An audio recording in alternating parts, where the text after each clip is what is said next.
Absolutely not. Kiran, are you ready for Fox and Friends first? Yes. Did you see this lineup?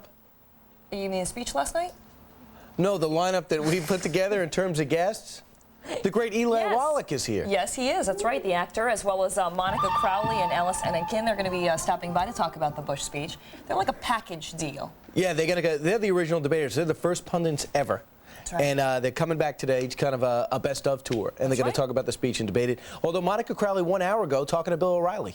Yeah, she's ubiquitous. Not only that, she's everywhere. New Jersey Senator John Corzine's here. He's rich, and now he's in politics.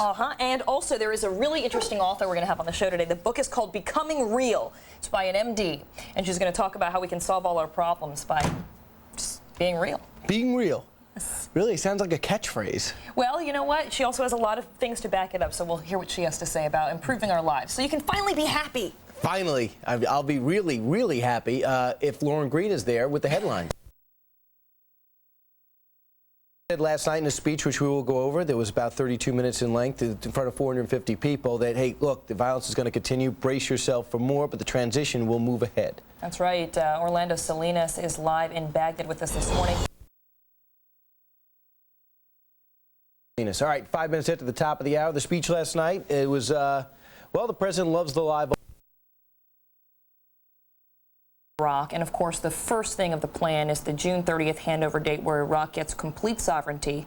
The president also talked about some of the challenges that are going to lie ahead and just how much is at stake as Iraq moves eventually toward its own democracy, its own elections. Let's listen to what the president said.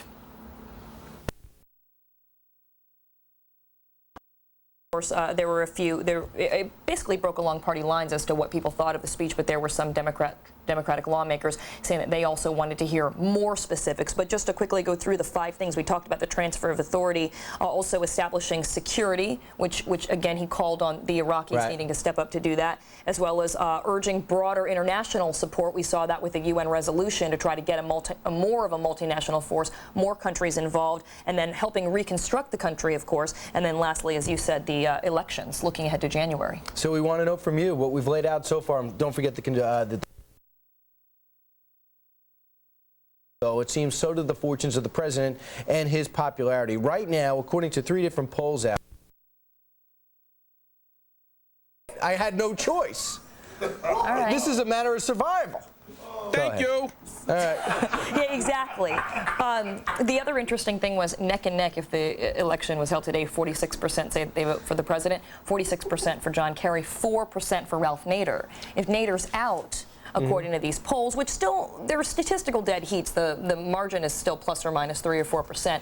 But if Nader decides to drop out, John Kerry would take the lead if the election were held today. Yeah, so far, it looks like the president's for.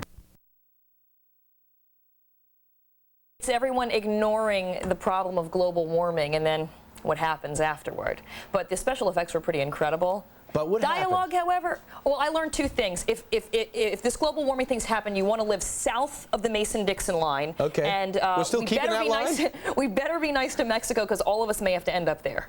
Okay. That's all you learn. And also, it's not that far to say the president back at the campaign trail today in the battleground state of Ohio. But first, it's time to look back to see if he got that jump in the polls he's looking for. That's right. And Catherine Herridge joins us now from our D.C. bureau.